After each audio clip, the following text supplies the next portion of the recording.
ভোটের আগে মাতৃশক্তি বলে একটি ফর্ম বিলানো হলো এবং ফর্ম ফিল আপ করানো হলো।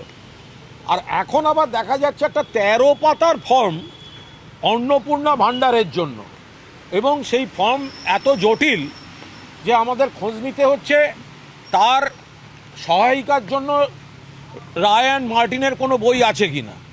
তাহলে ভোটের আগে পাড়ায় পাড়ায় বিজেপির লোকেরা যে ফর্মটা ফিল আপ করালো, তাহলে সেই ফর্মটা কী ছিল, কেন ফিল আপ করানো হলো? আর সেটা যদি ফিল আপ করানো হবে তাহলে এটা কি করে হতে পারে যে আজকে আবার একটা 13 পাতার অন্নপূর্ণা যোজনা ফর্ম হয় নাকি কখন? ভোটের আগে মাতৃশক্তি বলে একটি ফর্ম বিলানো হলো এবং ফর্ম ফিল আপ করানো হলো।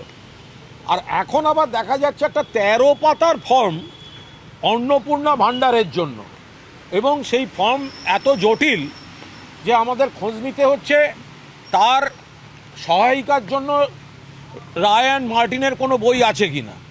তাহলে ভোটের আগে পাড়ায় পাড়ায় বিজেপির লোকেরা যে ফর্মটা ফিল আপ করালো, তাহলে সেই ফর্মটা কী ছিল, কেন ফিল আপ করানো হলো?